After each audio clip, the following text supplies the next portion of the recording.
discussão com duas convidadas, além dele que já começou a falar. Eu quero chamar aqui para frente a Sônia Lafosse, socióloga, testemunha ocular e sobrevivente desse período.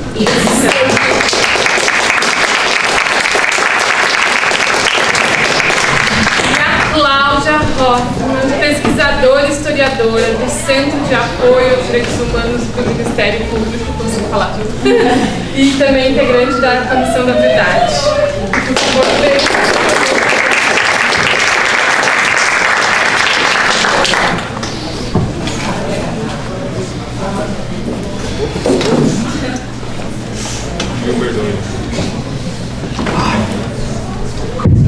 Oi, a gente é assim, gente, obrigada todos, todas.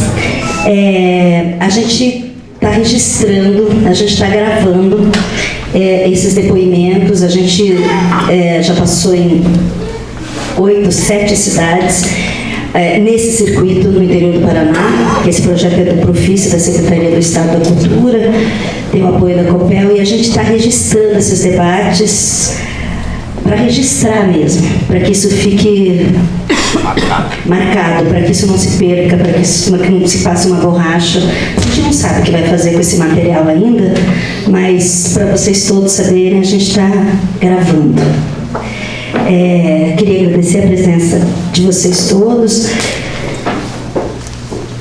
e acho que a gente podia começar com a Cláudia, né, Cláudia? Começa contigo e depois a gente vai aí para os depoimentos. Obrigada por estarmos. Boa noite. Uau! Eu também estou muito emocionada. A peça me deixou muito sensível, né? E aí termina a peça, vem o depoimento. E a gente, por mais que saiba de muitas histórias, a gente sempre se assusta, né? Nós nos assustamos ainda com tanta violência. Eu vou começar agradecendo a Lena pelo convite, né? Nós não nos conhecíamos, foi um amigo que fez, né, a nossa ponte, o nosso contato. Eu tenho uma função dentro do Ministério Público que eu gosto muito. Eu sou pesquisadora, professora de formação e trabalho com direitos humanos num centro de direitos humanos. Então, uma das funções só um pouquinho. Uma das funções é levantar histórias da ditadura. Eu vou revelar para vocês algumas histórias que a Comissão Estadual da Verdade, Tereza Urban, nos trouxe, né, que foram através de depoimentos orais, assim como do senhor Aziel, que eventualmente soube da Comissão da Verdade, de que havia esse trabalho para ser feito, dos registros a serem feitos, e depoimentos muito impactantes, mas que agora que o relatório vai ser entregue esse ano, a gente percebe que são somente alguns depoimentos. Acabei de perguntar para o senhor Aziel, e ele me disse que ele nunca foi procurado pela comissão. Então isso revela que a comissão é um trabalho muito... Mas tem razão, porque eu fui preso em São Paulo, não fui preso no Paraná. Mas o senhor está em Curitiba, né? Então, nós sabemos das falhas do relatório da comissão, nós sabemos que não atingiu, não conseguiu chegar em todos, mas nós pretendemos continuar as atividades. Esse é um aspecto positivo, né? Então, assim, alguns casos que nos chamam muita atenção no estado do Paraná, que eu quero dividir com vocês. Primeiro, a história de uma professora, não sei se vocês já ouviram falar, a Isabel Fávero, era uma professora no interior do estado que estava lecionando o método, através do método Paulo Freire. Ela foi presa, foi torturada, ela perdeu um bebê, ela estava grávida, sofreu um aborto depois da tortura. Então, no depoimento dela para a Comissão da Verdade, ela disse que todo o assédio, todo o xingamento, toda a violência física, tudo isso foi muito impressionante. No entanto, no caso dela, o que mais doeu, o que mais fez com que ela se impactasse na tortura foi o fato de não terem permitido que ela tomasse banho depois do aborto. Então, essa é uma questão de gênero muito específica, né? As mulheres, elas sofreram violências com requintes de crueldade muito específico na ditadura. Sempre com um tom sexual, os xingamentos não estavam questionando a bandidagem, né, o fato de serem subversivas, mas questionavam a questão de gênero, com xingamentos do tipo: você não é de família, você é uma puta, você é uma vaca, você é uma vagabunda. Então, a gente precisa pensar sobre isso, né? Por isso que eu estou pontuando aqui a questão de gênero. Outra grande história que nós levantamos foi uma história dentro de uma comunidade quilombola, uma comunidade negra. Os policiais chegaram no estado do Paraná, dentro de uma comunidade negra, prenderam a mulher e a mãe dela e deixaram o bebezinho em casa. E essas duas mulheres ficaram presas por uma semana e o bebê morreu, porque não tinha ninguém cuidando do bebê em casa, né? Nunca ninguém tinha falado sobre isso. Essa história está no relatório da Comissão da Verdade. Outra história, né, tem muitas, mas outra história que vai ser lançada nesse livro do relatório da Comissão da Verdade é uma história com relação aos indígenas. Até hoje os indígenas ainda, né, não são valorizados, muitos segmentos não são valorizados, mas no caso dos indígenas, eles foram, assim, roubados. Primeiramente as suas terras foram roubadas, depois a comunidade Xetá foi praticamente exterminada. Desse grupo étnico sobraram 7 pessoas, porque os policiais faziam armadilhas, né? Faziam churrasco com carne envenenada e levavam até eles. Faziam arroz doce envenenado e entregavam para as crianças Xetás. Né? Então, assim, foram tantas violências, foram tantas formas de extermínio, que essas pessoas que vão para as ruas pedindo a ditadura de volta, elas precisam saber. E por que elas não sabem? Né? Então, eu vejo assim, existem algumas justificativas que levam essas pessoas a pedirem um regime autoritário e assassino de volta. A falta de estudar, né, a falta do conhecimento em si, a falta da busca, né, de se trazer essa verdade à tona, mas existe uma outra causa estrutural, violenta e muito articulada pela elite dominante, que é a política do esquecimento. A política do esquecimento, ela existe e ela chega até nós. Como que ela chega até nós? No Brasil, nós não temos praticamente espaços de memória.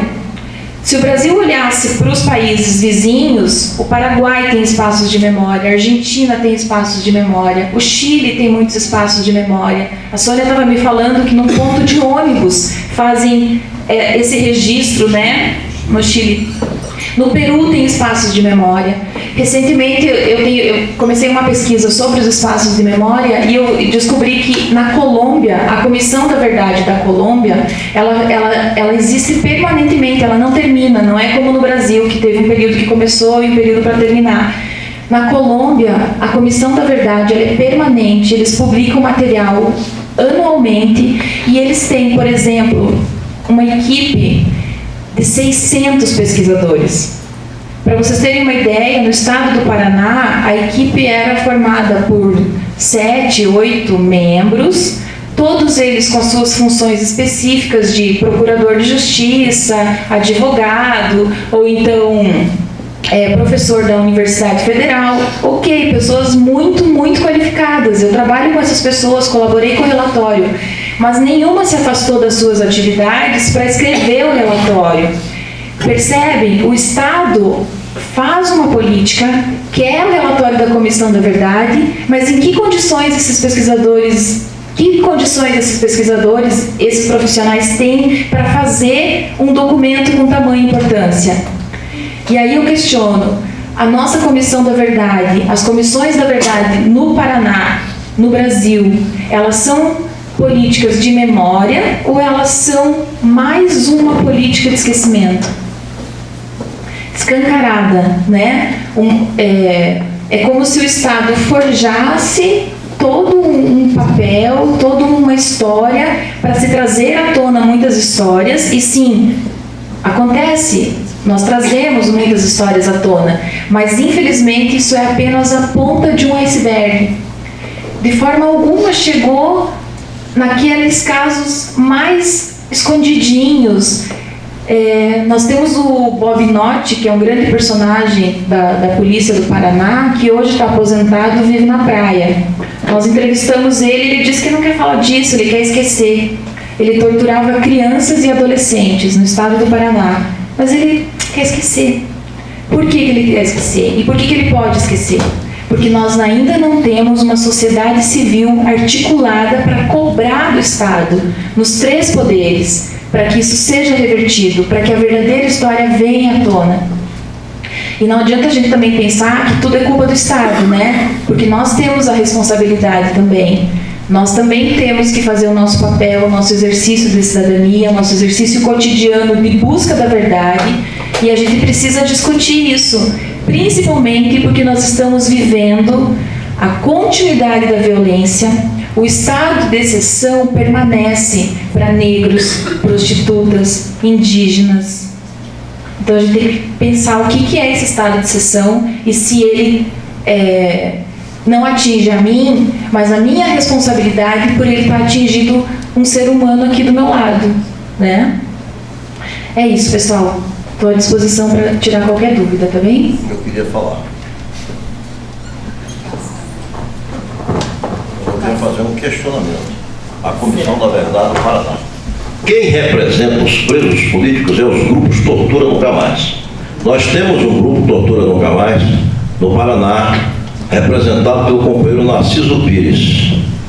Eu achei muito estranho a Comissão da Verdade não ter nenhum preso político fazendo parte da Comissão da Verdade. Sabe? Eu questionei isso à época e foi uma das razões que eu me neguei a dar depoimento. Eu não queria trazer essa ferida para cá, mas sou obrigado a falar. Sabe? Eu me recusei a falar porque não tem sentido. A Comissão da Verdade, para poder averiguar isso, tem que ter os grupos Tortura Nunca Mais fazendo parte da Comissão da Verdade. Isso é o óbvio, não é nem o óbvio. Porque quando é óbvio demais, vira óbvio na nossa linguajar popular na Bahia. Então, o Narciso Pires fez um brilhante trabalho com todos os ex-presos políticos que passaram pelo Paraná. Está lá um livro editado, o livro da memória dos ex-presos políticos. Lá está o meu depoimento, e o depoimento de todo mundo. A Comissão da Verdade não enxergou que nós esvaziamos o pneu da Comissão da Verdade. Nós é que temos os depoimentos, nós somos agentes da história. Como é que nós não temos representatividade na Comissão? A Comissão da Verdade, toda dirigida por universitários, professores, gente da reitoria. O que é isso, minha gente? Que Comissão da Verdade é essa? Me desculpe a franqueza, professora. Não estou lhe questionando, estou questionando a Comissão da Verdade do Paraná. E eu sei por que isso aconteceu, quem que era o reitor da universidade. A posição política reacionária que predominou na montagem da comissão, por isso nos excluiu. Em sinal de protesto, mas esvaziamos o pneu da comissão. Poucos foram lá depor, porque a gente não teve tempo de se articular para não ir ninguém. Era o nosso projeto, não era para ter nenhum depoimento. Ou nós temos assento na Comissão da Verdade e na cabeça da comissão, ou nós não vamos depor. Eu vou continuar nessa posição, porque o Narciso Pires faz um brilhante trabalho de direitos humanos no Paraná e no Brasil inteiro. A companheira lá do Rio de Janeiro, me esqueço o nome dela, a de São Paulo, a mesma coisa. Como é que esse pessoal fica marginalizado? Vou passar a palavra para a senhora. Gente, a gente tem um tempo, assim, de 10 minutos de cada um, então, porque a gente quer abrir para o público. Eu acho que a gente está com mais gente aqui, então assim, acho que a Sônia fala e a gente abre esse debate e a gente continua, tá bom? Porque senão a gente vai ficar só aqui, a gente falando.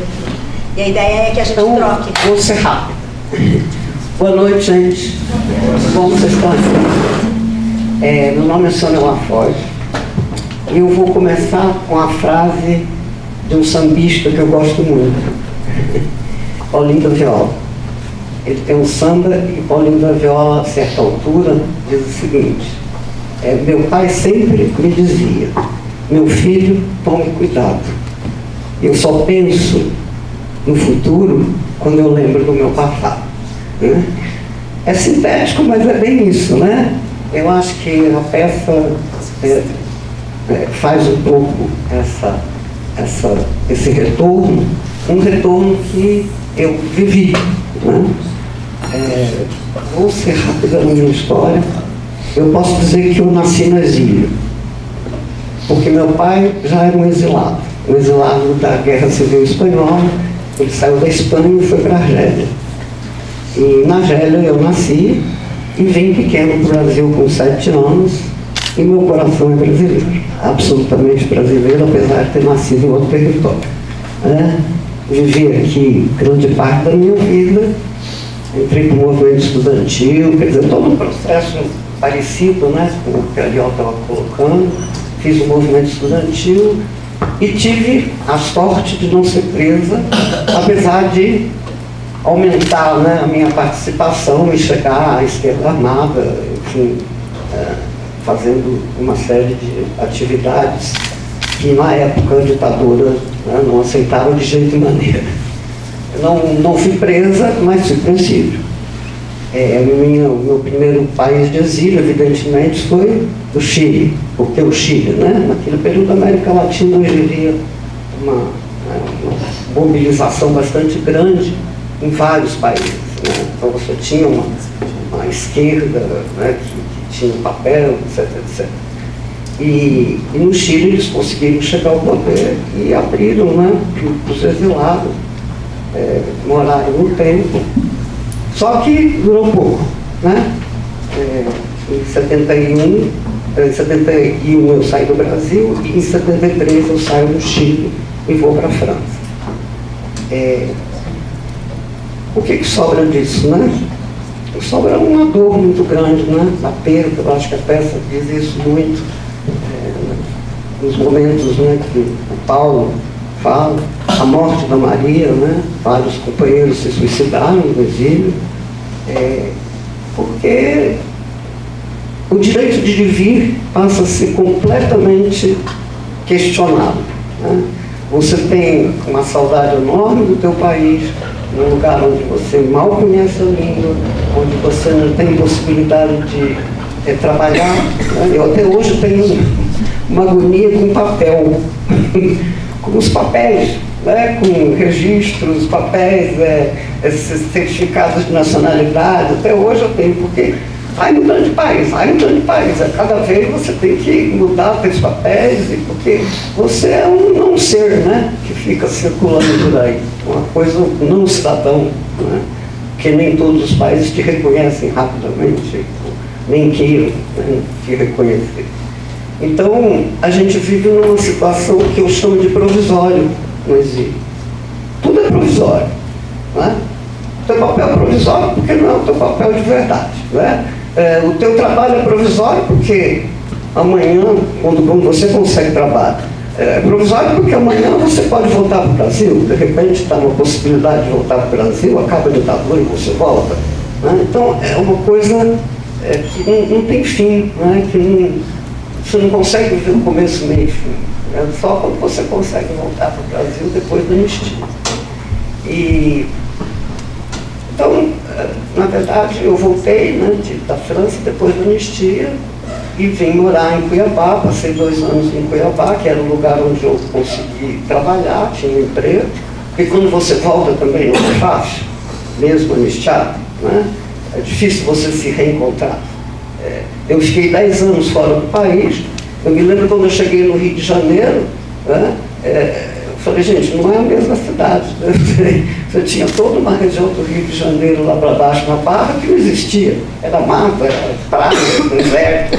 De repente tinha aqueles prédios todos. Quer dizer, você se sente também, né, um pouco deslocado quando você chega no começo. Né? Você acompanha de fora só. Então, voltei e depois eu vim para Curitiba e continuei, né, em Cuiabá, uma certa militância, né, até na perspectiva de fundação do PT na época, e em Curitiba, basicamente no movimento sanitário, que foi um movimento bastante importante na perspectiva da construção do SUS, né? Então essa militância acaba... E hoje sou aposentado, mas estou ali com o Ariel, não me calo, né? Não me calo.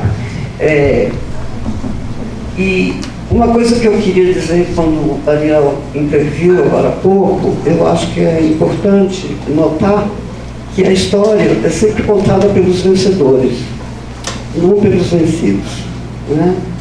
Então, o Estado não necessariamente representa toda a população, né? Na maioria das vezes, representa os vencedores. Então, acho que a gente está assistindo hoje uma situação que, guardadas as proporções, né, muito semelhante com o que aconteceu naquela época. Porque retirar direitos sociais, mais ou menos violentos, para mim tem um peso muito grande, né? Você não permitir que as pessoas exerçam seus direitos, mesmo que seja ludibriado hoje, porque hoje a gente, na verdade, eu digo uma ditadura, né? Mas uma ditadura meio que, né, você não tem aquela violência que você tinha, você não tem ainda a tortura clara para a questão política. Você tem a tortura, sim. Você tem a tortura dos negros, dos jovens, dos pobres, isso aí está aí. Diariamente, cotidianamente, aliás, nunca acabou. Né? De qualquer maneira, nunca acabou. Ela está recrudescendo, ela está sendo ampliada. Né? Então, não é diretamente direcionado politicamente como era naquela época a tortura, a perseguição, que era especificamente para determinados grupos de esquerda, né? Mas hoje você sai na rua e está apanhando. Né? A gente vê todas as mobilizações que foram feitas desde junho de 2013, né? Onde houve pancadarias contínuas. Estão prendendo estudantes, essa semana passada, né? Os estudantes que estavam presos, havia um agente infiltrado numa das pré-manifestações para que eles fossem reconhecidos. Esse agente, isso foi reconhecido como agente, esse agente foi reconhecido, denunciou e os meninos foram presos antes de estar tendo a manifestação. Porque a polícia chegou, abriu a mala dos meninos e dentro tinha, sei lá, como é que chama? Água sanitária para não sentir o cheiro das bombas, tinha, enfim, vinagre, umas bobagens desse gênero. E os meninos estão sendo, né, acusados e a prisão foi decretada em segunda instância.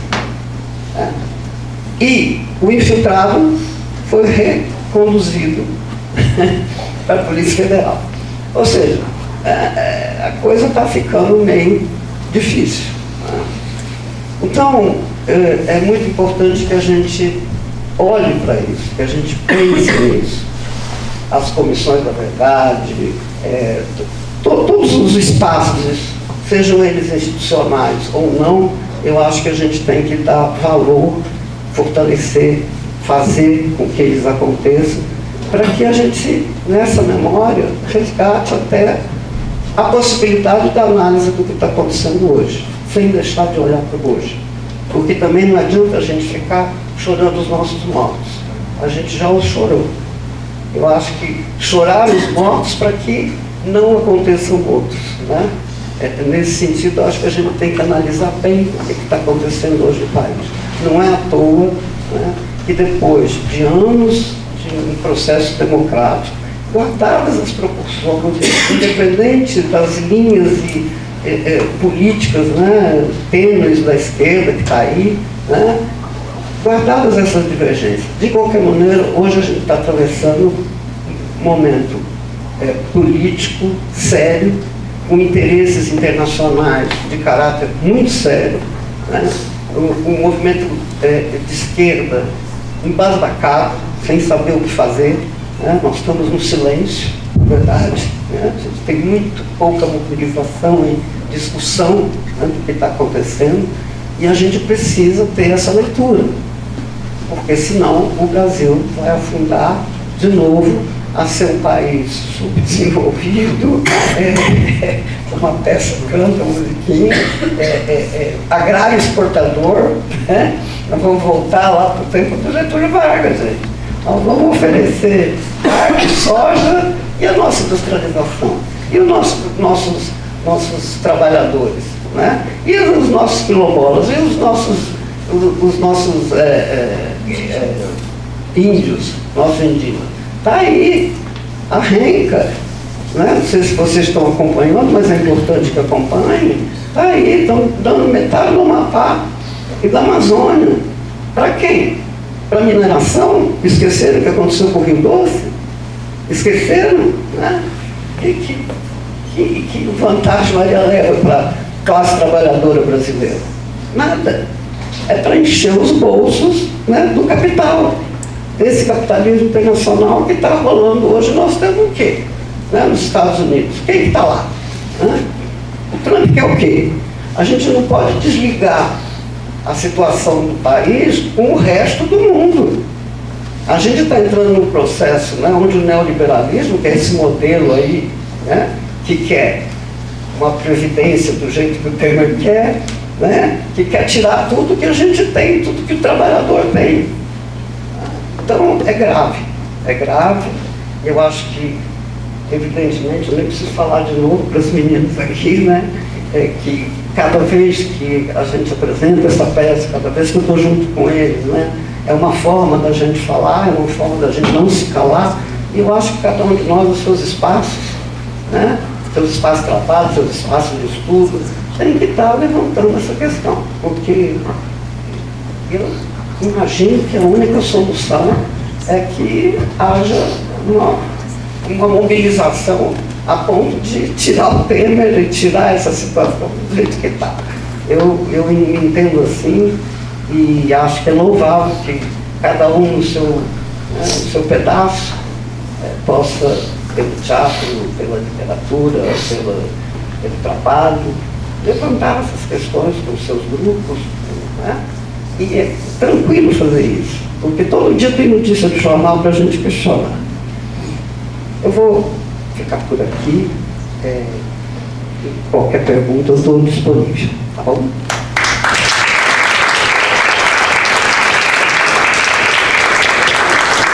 Você quer falar? Boa noite, pessoal. Antes de eu me apresentar, eu só vou pedir licença depois que eu falar, porque eu vou ter um outro compromisso em seguida. Então, eu vou sair em seguida, vocês me desculpem, mas é de última hora. Meu nome é Zelair dos Santos de Carvalho, eu sou natural de Morretes, sou atriz de cinema, teatro, televisão. De teatro eu sou desde os 9 anos de idade. Eu nasci no ano de 1960 e a partir de 67, 68, ainda criança, eu presenciei muitas atrocidades do regime militar. Eu aprendi muito cedo a questionar as coisas, porque Deus me deu um dom de escrever. E eu sou escritora desde que eu fui alfabetizada. E eu via coisas e eu colocava isso nos meus textos. E eu acabei sendo vítima dentro de casa desse regime autoritário. Eu apanhei muito por causa disso, porque meu pai era simpatizante do regime e eu tinha isso dentro da minha casa. O regime era extremamente militar, desde a hora que acordava até a hora de dormir. Tinha horário para tudo. Não se tinha voz para se falar aquilo que se pensava. E eu tinha muito envolvimento com, já nos 13, 14 anos, com a União dos Estudantes, fui presidente da União dos Estudantes. Muito cedo eu aprendi de política, eu gosto de política, e eu comecei a questionar as coisas. Mas aos 8 anos eu tive uma difícil experiência com o militarismo, quando entraram na casa dos meus avós e tiraram a minha tia de 13 anos de idade de dentro de casa, arrastada pelos cabelos, e eu nunca mais vi a minha tia. E meses depois isso se repetiu com um tio meu já de 43 anos, também da mesma forma, tiraram ele de dentro da nossa casa e eu nunca mais vi também. Então, muito cedo, eu aprendi a conjugar um verbo que hoje foi muito repetido aqui na peça. Eu tinha uma tia chamada Nair Terezinha dos Santos. Eu tinha um tio chamado Quirino José de Paula. Eu tinha, gente, eu não tenho mais. A ditadura me tirou isso. A ditadura dissimulou a minha família. A ditadura tirou o patrimônio da minha família. Eles queimaram roças de café, eles queimaram roças de cana. A minha família nunca mais se ergueu. Eu nasci numa família de descendentes de portugueses e espanhóis. Minha família tinha muita posse. Posse que provavelmente hoje eu não estaria trabalhando. Mas eu perdi tudo. E eu perdi isso ainda criança. Eu não entendia muito bem, mas eu estava vendo aquilo ali. E é muito doloroso quando eu escuto alguém dizer assim: poxa, mas tem que voltar ao regime militar. Caramba, para de falar merda, com perdão da palavra. Parem, gente. Vocês não sabem o que a outra geração passou, o que o seu Aziel passou, para que hoje a gente tenha essa democracia. Não foi bem essa democracia que foi sonhada. Não era essa democracia idealizada. Mas, infelizmente, é essa que está aí. Mas por que ela está aí? Porque o povo está se acomodando, gente. Nós precisamos abrir nossa boca e protestar, resistir, porque essa ditadura não acabou. Ela continua aí, camuflada, mas ela está aí. Agora, depois de adulta, eu participei de um filme chamado Aqueles Anos que Nunca Acabaram, pela Oficina de Cinema de Pinhais. E foi muito doloroso para mim, porque eu estava revivendo coisas que na minha vida eu acabei vivendo, mesmo criança. A gente sabe que quando a coisa é errada, quando não é aquilo que tem que ser feito, quando mutilam alguém, quando machucam alguém da nossa família. Às vezes não dói, até adulto, isso não dói muito na gente, mas quando é alguém que a gente ama, dói mais. De repente a gente queria estar no lugar daquela pessoa para que aquela pessoa não sofresse. Mas aí, participando desse filme, eu era eu era uma personagem cancerosa e vítima da ditadura, que perdeu pai, perdeu mãe, perdeu filhos, marido. E quando eu recebi o convite de ser a protagonista do filme, eu me preocupei muito, porque eu falei: caramba, eu vou viver tudo isso de volta, de uma outra forma, mas eu vou estar vivendo aquilo ali. E eu comecei a me preparar psicologicamente, porque o meu medo não era ter que reviver tudo aquilo ali. O meu medo era não conseguir fazer aquele trabalho, porque de certa forma era a minha vida que estava ali. Eu não sofri na pele, mas eu sofri na alma, o que é muito mais difícil, porque a dor física ela passa, mas a dor do coração, isso não passa. A gente não esquece. Aí, fazendo o filme, eu tive que reviver tudo aquilo. Eu confesso para vocês, foi muito difícil, mas ao mesmo tempo parecia que eu estava assim expurgando alguma coisa de muito pesado, de muito negativo, de muito negro que aconteceu e que eu infelizmente presenciei, porque a minha família era uma família que tinha pessoas simpatizantes do militarismo, como meu pai, e eram pessoas que tinham posses e que poderiam ir lá e dizer: não, nós não queremos que a coisa seja feita assim. E tinha na minha família as pessoas que diziam, não tem que ser assim, nós vamos ter que lutar, nós vamos ter que brigar. E por isso a minha família foi mutilada, foi tirado membros da minha família. E quando eu me casei, eu acabei revivendo isso mais uma vez, porque aí eu me casei e o meu ex-esposo também teve o pai que foi tirado de dentro de casa e que nunca mais apareceu. Aí houve-se lá a oportunidade de repente achar os nossos entes queridos, né? Pelo menos um documento. Aí se abriu, o arquivo do DOPS foi aberto, e aí nós, com toda a esperança, nós temos que saber onde é que eles estão. Claro, a gente sabe, mas a gente queria uma comprovação. E qual foi a nossa surpresa? Não tinha nada, não tem documento, ninguém sabe, ninguém viu, ninguém conheceu, ninguém é culpado. Mas, gente, quem vai me dar essa resposta? Onde está a minha tia? Onde está o meu tio? O meu ex-sogro? A gente precisa dessas respostas, mas elas não vêm. Por que elas não vêm? Por quê? Porque a sociedade está calada. Nós precisamos reagir, nós precisamos sair para a rua e dizer, gente, vamos acabar com isso. Quando eu falo desse filme, Aqueles Anos que Nunca Acabaram, realmente, eles não acabaram. A ditadura está aí, ela está camuflada. E nós estamos vivendo tudo isso quieto. Não é essa democracia que os nossos avós, nossos tios, nossos amigos estavam buscando. Eles queriam uma democracia onde o povo tivesse voz. Mas não tem. É tudo imposto, é tudo empurrado goela abaixo. Nós precisamos, de fato, reagir, gente. Hoje, eu sou consciente das coisas que estão acontecendo e eu passo isso para os meus filhos, eu passo para os meus netos, eu discuto política dentro da minha casa. Gente, daí você diz assim, pô, mas política é uma porcaria. Gente, não é. É um instrumento que a gente tem para brigar, para a gente poder chegar lá e dizer assim, gente, vamos fazer assim porque eu sei que eu quero, é isso que eu quero para mim. Gente, a gente tem o direito de expor aquilo que a gente quer.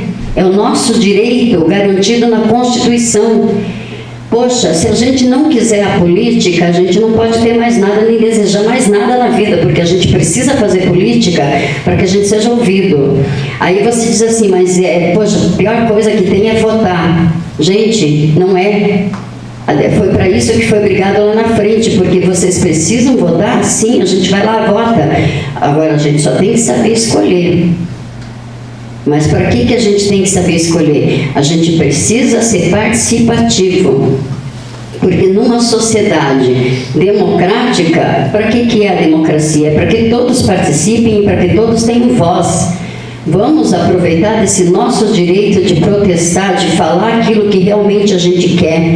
Não vamos deixar que governo nenhum, que político nenhum, que ninguém decida por nós. Nós somos dotados de raciocínio e temos o livre-arbítrio. Vamos fazer uso disso e vamos mudar a nossa história, gente, porque já não era sem tempo, né? Isso já está mais que passado, tá bom?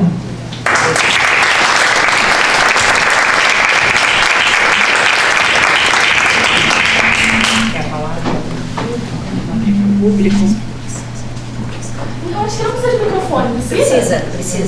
Tá gravando. Boa noite a todos. Meu nome é Milena, eu sou atriz. Primeiramente eu queria parabenizar vocês como atores. O espetáculo foi lindo, assisti hoje às 4 horas.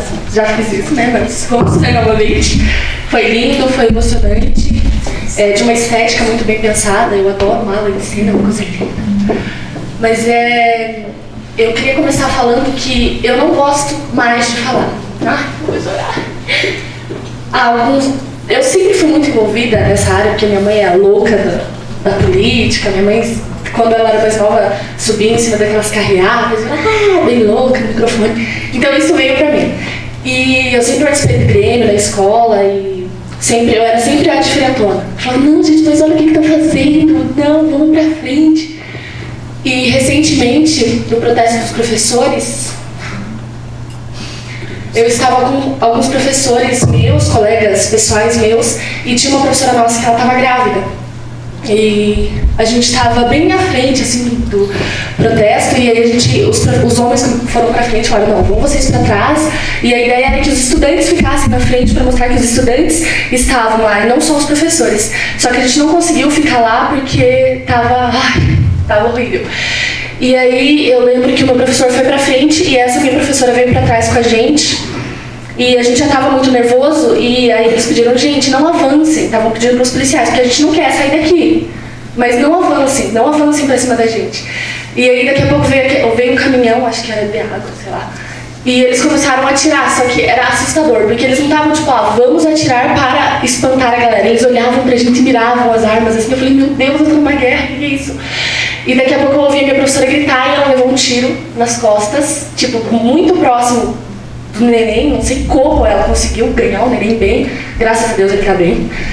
E eu comecei a ficar desesperada, não sabia o que fazer, eu fiquei, Milena, você tem que ficar calma, e a gente foi se esconder, e eu tava com uma camiseta vermelha, porque a camiseta do colégio que eu estava na época era vermelha, e aí a gente foi se esconder, a gente começou a correr desesperadamente, não sabia mais onde eu tava, e sangue pra todo quanto é lado, no chão, nas paredes, sangue pra todo quanto é lado, e a gente foi se esconder dentro do estádio do Coxa.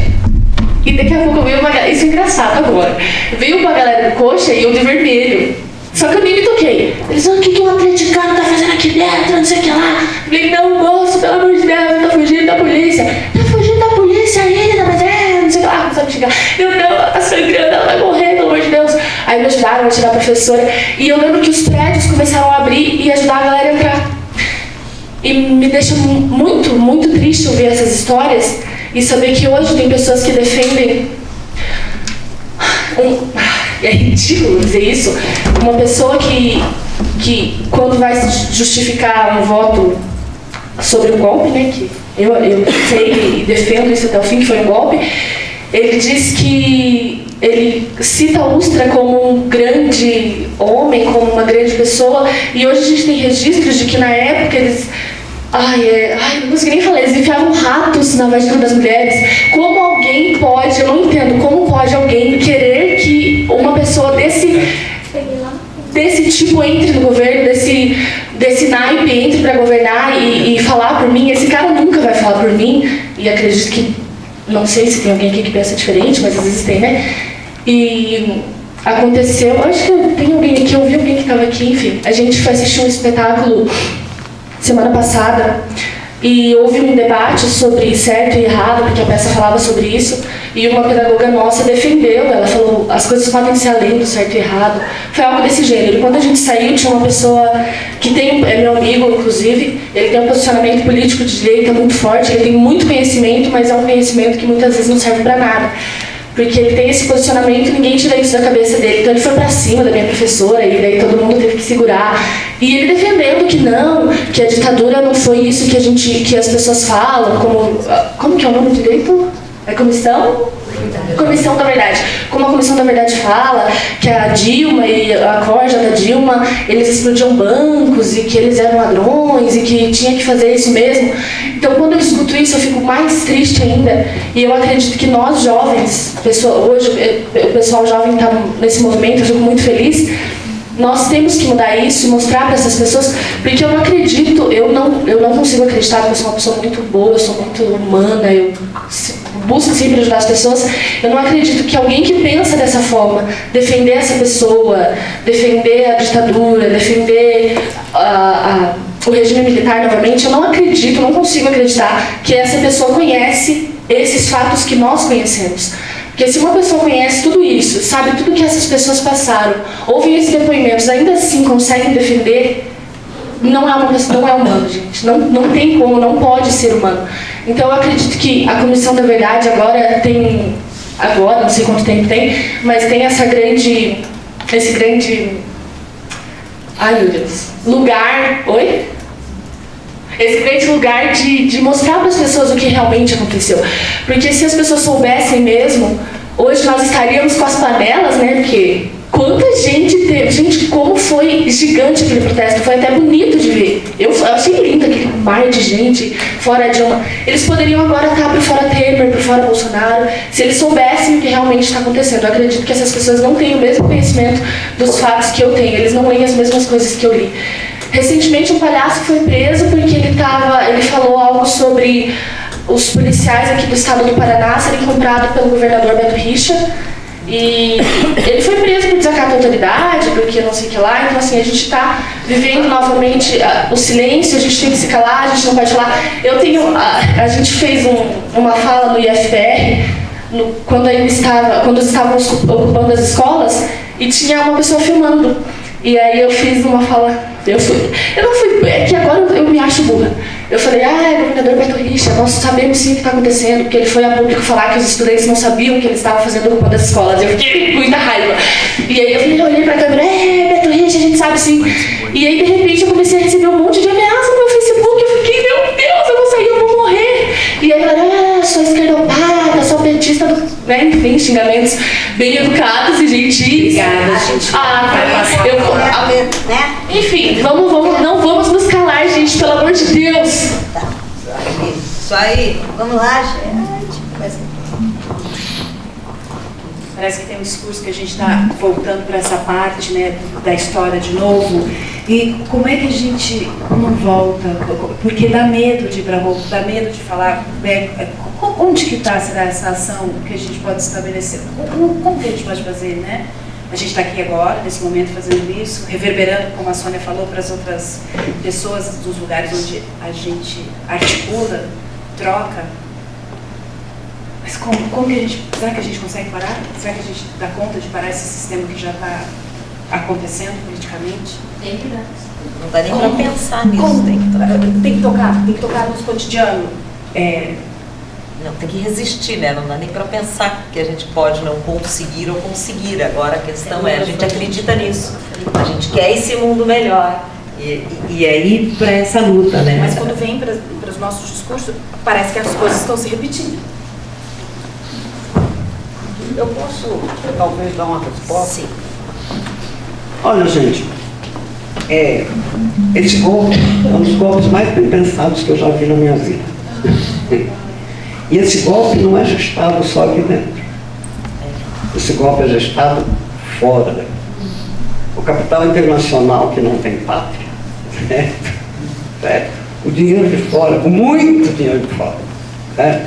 Tem todo o interesse de fazer com que esse país volte a ser um país atrasado. Por que vocês acham que destruíram a Odebrecht? Eu não estou entrando no mérito de que a Odebrecht era muito séria e muito honesta, muito pelo contrário, mas era empresa nacional. Por que vocês acham que acabaram com a JBS? Porque era empresa nacional. Por que vocês acham que eles vão privatizar a Eletrobras? Por que vocês acham que eles vão entregar o pré-sal? Ou seja, para quem eles vão entregar? Para o capital internacional. Já não foi feito isso com o Fernando Henrique Cardoso? Já. Então isso está sendo arquitetado pelos grandes institutos de análise nos Estados Unidos. Tem gente que paga caríssimo, certo? Para que se pense como fazer um golpe, né, num país sem derramamento de sangue. Hoje está na moda isso. Né? Você só para a Venezuela. A Venezuela eles não estão aguentando, porque na Venezuela o pessoal está lá picando. Certo? Aqui eles conseguiram deixar o povo embasbacado. Eles destruíram um partido, também não entra no mérito, né, das questões que houveram dentro do partido, mas destruíram um partido como o PT, que mal ou bem, certo? Era um partido que significativo do ponto de vista dos interesses da população, sem dúvida alguma, certo? Destruíram, está destruído praticamente. Então, destrói-se, né, um partido dessa natureza, se coloca no Congresso hoje, esse Congresso que está aí, e esse Congresso, né, foi votado, né? Esse Congresso foi votado, não vamos nos esquecer. Né? Então, colocam, né, rapidamente, para passar por esse Congresso, tudo quanto é lei e coisa para acabar com o Brasil, certo? Me coloca uma Polícia Federal hoje, certo? Uma Polícia Federal que, em nome do combate à corrupção, aliás, na história do Brasil se combateu a corrupção com o Getúlio Vargas, se acusava que ele era corrupto, se acusava que Jango Goulart era corrupto, Jango e sua equipe era corrupta, se acusa que Dilma, PT, Lula é corrupto. Sempre, quando se tentou mudar o sistema de um país para acabar com os direitos da população, sempre se usou a corrupção. Podem ler a história do Brasil, podem ler. Eu lembro do Jânio Quadros, varre, varre a vassourinha. Era esse o mote na época. Não é? E o lote é espaço. O lote, exatamente. Era o nosso candidato das forças populares. Então, essas coisas são muito bem pensadas. Ele foi tirado quando ele quis dar 100% do salário mínimo, não foi? O quê? Quem? O Jânio. O Jango. Não, o Jango fez a reforma de base. Jango. Aliás, era o João Goulart. João Goulart. A reforma de base era o quê? Era a reforma agrária, era uma série de reformas da educação. Reforma tributária, reforma política, reforma urbana. Sim, mas não era o comunismo, nem muito longe do socialismo. Era uma democracia, uma perspectiva de uma democracia, de uma autonomia. Humanizar o capitalismo. Humanizar o capitalismo. É isso. Quer dizer, porque isso ele nem consegue, né? Ele não consegue hoje. A crise está de tal forma que ele nem consegue humanizar. Eles tentam. Mas isso está muito bem arquitetado. E é isso que eu queria dizer. Bom, e aí? Nós estamos anestesiados hoje, é isso? Está todo mundo anestesiado? Cadê as centrais sindicais? Cadê? É verdade, isso assusta. Agora, eu não tenho a resposta pronta. Se eu tivesse, eu acho que eu não estava aqui, né? Já tinha tomado poder. Não tenho essa resposta, né? Eu sei que a única forma na história do mundo, né, de se mudar alguma coisa, né, para que a população possa melhorar é brigando nos seus espaços. Não tem outra. Questionando, se organizando, né? Então, sei lá, vou até dar um exemplo, talvez primário. Quer dizer, quais são os outros grupos de teatro no Paraná que estão pensando em peças dessa natureza? Vamos juntar, vamos para o interior como vocês estão fazendo, sabe? Os nossos espaços, eu acho que é isso, não tem muito, não tem receita pronta, né? E nós não somos o capitalismo para ter muito dinheiro para discutir nas grandes instituições quais são os métodos de luta. Não temos. Né? Acabando com as universidades, talvez os espaços, né, interessantes fossem as universidades, estão acabando com a educação. Estão acabando com as melhores universidades do país. Né? Campinas não tem dinheiro, a UERJ está fechando as portas, não consegue nem começar o ano letivo. Né? Então, está difícil, companheirado, né? Como diz o outro. Mas eu acho que não tem outra solução. É começar devagarinho, de baixo, nos seus espaços, onde a gente tiver voz, e não se calar, né? E se organizar. Eu acho que a organização é importante. Não adianta a gente ficar só falando. Eu acho que se organizar. Se organizar é criar mais espaços, falar com mais gente, tem mais. A mídia, por exemplo. A mídia, onde é que a gente consegue? Hoje a gente só tem internet para gritar. E a internet está difícil, né? Está difícil, porque ela depoimento dela, quando você fala uma coisa, um bando de bosta em cima. Eu nem publico mais nada. Então, agora, pode ser um instrumento interessante. Né? Eu acho que a gente tem que usar todos. Né? Tem que usar todos. Né? Brigar na internet, mas também nos seus espaços, nos seus locais, e se organizar. Porque a internet tem dificuldade, né, do ponto de vista da organicidade. Né? Então, eu não tenho a receita, mas é importante que a gente olhe o que é esse golpe, como é que está sendo dado. Né? Porque se a gente, por exemplo, quando passa uma lei sobre educação de modificação, houve a mobilização dos estudantes e tal, mas só dos estudantes. Ninguém mais foi para a rua para apoiar os estudantes. A gente não faz isso, né? Não é? Então, você tem os estudantes, mas você tem o resto da organização social que podia estar questionando. Os professores estavam quase sozinhos enquanto categoria para questionar. Cadê os sindicatos dos outros trabalhadores? Né? aí apoiar, né, para botar a boca do trombone.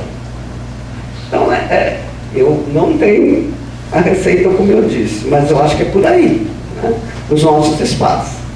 Ampliar esses espaços. Não sei se eu respondo. Mas a ditadura destruiu o tecido social brasileiro. Liderança intermediária. Essa é a herança. A liderança intermediária entre o povo, presidente da Associação de Moradores politizado, não isso que está aí, que isso aí não é presidente da Associação de Moradores nenhum, sindicatos, etc. Tal, e a falta, a carência de um partido revolucionário. Partido reformista, que nem o PT, não tem proposta para elevar o nível de consciência de uma população e nem de mobilizar a população para um confronto desse. Isso é um confronto de luta de classe. É o que está acontecendo na Venezuela. Felizmente, Chávez e Maduro democratizaram os meios de comunicação entre as entidades de massa. Por isso que eles estão conseguindo resistir. Nós aqui, o Requião teve uma reunião com o Lula, questionando ele essa questão do meio de comunicação. O Lula disse para ele, vai conversar com o José Disseu. Chegou lá, o José Disseu respondeu para ele, mas nós já temos a nossa televisão. Qual? A Globo. Que tal? Acreditavam nisso. Você lembra de alguém? Quem era o secretário na época?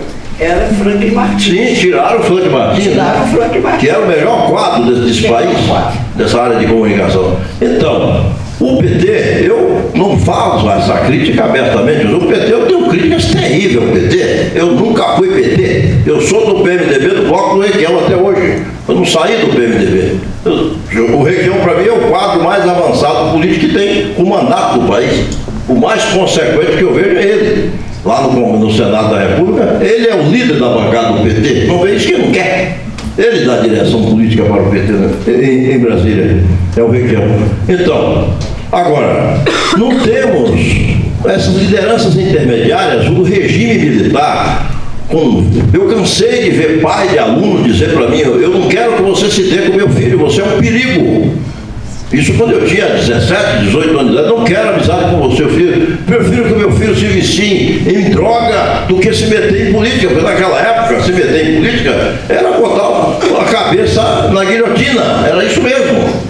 A conquista da democracia é uma coisa importante para a gente dar saltos de qualidade, de conquista socioeconômica e de conquistas políticas. O único movimento que enxergou isso com clareza foi o MST. O único que chegou com clareza, para mim, foi o MST, que ocupou o seu espaço. Os demais, movimentos da sociedade e o próprio sindicato, a própria CUT, a Força Sindical, não posso cobrar nada, porque a Força Sindical, embora no Paraná, seja diferente da Força Sindical Nacional. A Força Sindical no Paraná é mais progressista. Mas a CUT, do ponto de vista das antigas centrais sindicais que tinha em 64, eu tinha 15 anos, 16 anos em 64, eu vi greve nesse país de durar 15 minutos, o país inteiro parar, todo mundo olhar para o relógio e parar por 15 minutos todas as atividades econômicas. Isso significava um grau de organização, de consciência e de mobilização muito forte, de unidade de luta. Hoje você fala, a CUT fala, vamos fazer greve geral. Você passa no ponto de onde tem duas pessoas conversando dizendo assim, será que eles vão fazer a greve geral? Não é nós, é eles. Enquanto nós não assumimos que é nós, isso não vai dar certo, não tem como dar certo, né? É impossível. Mas alguma questão, gente? Pode perguntar. Só para registrar, saiu uma sentença da juíza sobre o caso dos professores de 29 de abril, né? Inocentando o governador e culpando os professores. É absurdo, né?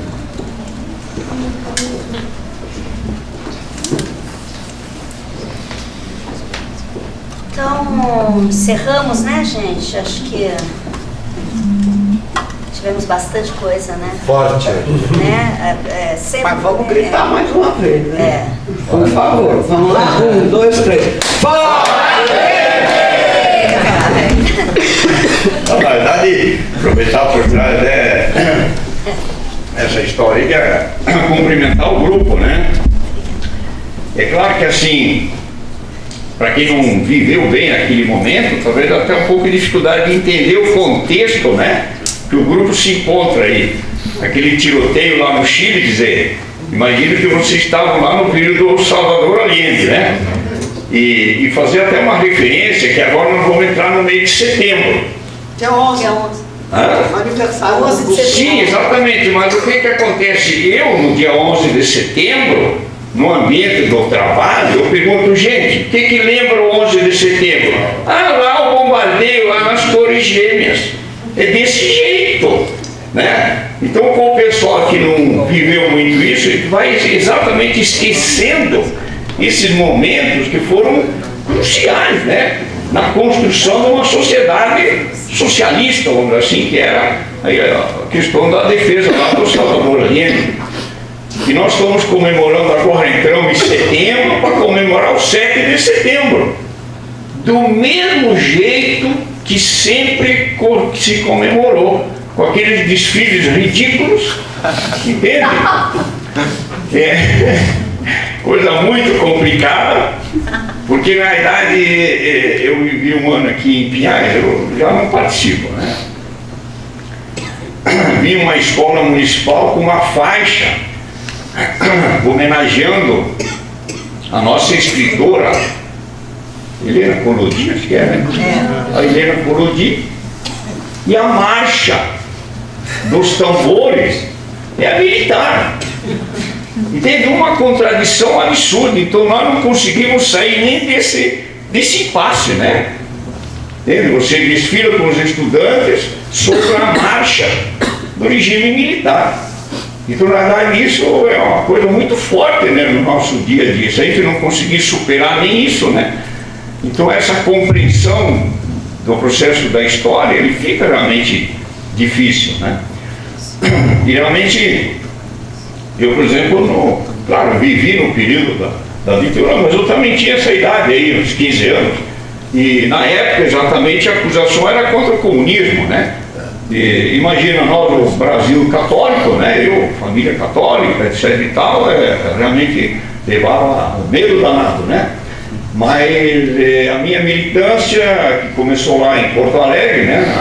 Na Federal, fazia o curso de agronomia, e conheci o João Pedro Stedley lá, né, no curso de agronomia, que ele vinha no centro acadêmico, né, ele estava fazendo mestrado no México, e eu vim trabalhar depois em Santa Catarina. Eu sou de Santa Catarina, do Oeste, no municípiozinho, eu trabalhava na extensão rural, então eu tinha uma militância em Porto Alegre, no centro estudantil, e na verdade quando fui para esse município no Oeste de Santa Catarina, é um município de 12 mil habitantes, sendo 4 mil na cidade, na sede, e 8 mil no interior.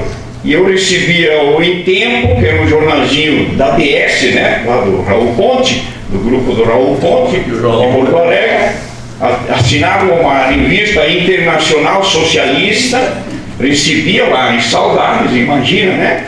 E me correspondia com o João Pedro Stedley. Então, na verdade, eu imagino, né? Ingenuamente ali, bom, eu, né, recebi esse material, era uma relação que eu tinha, e um belo dia o delegado me chamou e diz: olha, Ari, fica meio esperto e te cuida, porque você está sendo monitorado pelo exército de Cascavel. Caraca! Deu muito, né, no meu trabalho. Então tem assim a neurose, né, dos militares. Era assim que você não podia fazer nada, né? Claro, não sofri consequência nenhuma, mas só um episódio, né? Você não poder nem ter acesso ao material de informação, coisa assim. Então, uma das dificuldades que nós temos hoje é exatamente o acesso ao material de informação. Dentro dessas questões, né, desse período. Então, claro, né, você não tem um jornal, você não tem a circulação de material, etc e tal. Então, acho que dificulta um pouco a formação dessas informações, principalmente para o público mais jovem, né? Para o público mais jovem. Então, esses espaços aqui são muito ricos, né? Um pouco para levantar essas questões e, claro... E é pior, né? Hoje quem faz a cabeça é a Globo, né? Sim, não, exatamente, como essa interpretação, né, ela acaba acontecendo, né? Então, só para registrar que exatamente é uma preocupação, né, de como a gente multiplicar esse processo da informação. E na família, claro, né? Também a gente tem dificuldade, mas lá em casa também é assim. Quando fala de política, né? E a companheira ali falou, né? O pessoal da política, né? Não, tem que entender. Aristóteles já dizia, o homem é um animal político. Então, separar a política é a coisa saudável. A politicagem, hoje, então, as decisões na gestão do país, elas são tomadas no âmbito da politicagem e não da política, né? Então, essa é uma questão importante, assim, que o pessoal tem que entender, que é esse jogo da sacanagem mesmo, né? E do proveito mais pessoal, né? A politicagem é isso, né? É a defesa do interesse pessoal e não do interesse coletivo. Um pouco esse o viés aí da questão. Eu posso fazer só um comentário com relação ao que você falou? Aqui, ó. É que eu achei muito curioso você falar sobre a dificuldade que a gente tem em colocar informações quando a gente tem disponível, né, 1001 ferramentas desde a hora que a gente acorda até a hora que a gente vai dormir, né? Mas eu só complemento também que nesse momento de agora recentemente com todos os escândalos que surgiram do Temer, eu fui no Fora Temer, era um dia que estava frio assim, e parecia que os estudantes do estadual apenas tinham saído da escola e iam pra lá, assim, sabe? Então eu saí, eu não aguentei ficar, porque eu falei, eu não vou mais vir nos Fora Temer, assim, pra não me deprimir, assim, do esvaziamento. Mas aí, por outro lado, também, né, como o companheiro falou que ele tinha 21 anos, assim, também subi pra casa pensando que as estratégias vão ser outras, se não sei qual, assim como a Sônia falou, não sei qual, mas vão ser outras, porque tá tudo muito, uma falta de autoestima muito grande na militância, parece, né? E um desmonte completo, assim, mas por outro lado também, com meu coração, assim, com muito respeito aos jovens, né? Que o ano passado, quando estava todo mundo embasbacado, eles ocuparam a escola, né? E estavam ali resistindo no frio e, assim, com essa energia mesmo, né? Era isso. Eu acho que você tocou numa coisa que eu acho importante. Eu acho que está todo mundo muito quieto, mas eu acho que os jovens têm uma coisa escondida na mão deles que eles vão colocar para frente daqui a pouquinho. Eu tenho essa sensação, sabe? Porque a TV Globo, ela está fazendo a cabeça, mas não é mais dos jovens. Os jovens nem assistem mais a TV Globo. Eles nem assistem mais a TV Globo. Ela faz a cabeça de um povo um pouquinho mais velho. E os jovens parecem que estão esperando um momento lá. Por quê? Não adianta mais ter jornal, porque jornal papel ninguém mais lê, né? E o Facebook é a maior criação capitalista do mundo. Então, é complicadíssimo. Eu acho isso. E outra coisa que eu acho que nós continuamos sendo monitorados. Todos nós, eu sou nesse momento monitorado, nós estamos todos sendo monitorados aqui. Não tenhamos a ilusão de que não. Só que agora é consentido, né? Agora é consentido, a gente coloca lá no Facebook todos os teus dados, né? Os caras vendem, enfim. Mais alguém quer falar, gente? A gente pode encerrar? Encerramos, então? Eu quero agradecer. Eu queria agradecer também, como ele já, né? Eu queria agradecer aqui o Carlos, a Josi e a Kelly, que ajudaram a gente aqui. Muito obrigada. Muito obrigada, Josi. Muito obrigada, Pinhais. Obrigado, abração. Obrigada, abração. Obrigada a todo mundo. A gente faz amanhã Araucária, sábado Campo Largo e domingo Paranaguá. E a gente encerra esse circuito dessa temporada. Teremos outro. E a gente já está com essa peça já desde 2011. A gente já fez, tirando o Centro-Oeste, a gente fez todas as regiões do país. E sempre com esses debates, com essas questões, né? Porque a gente... É a nossa forma de resistir. Né? Parabéns pelo projeto. Parabéns.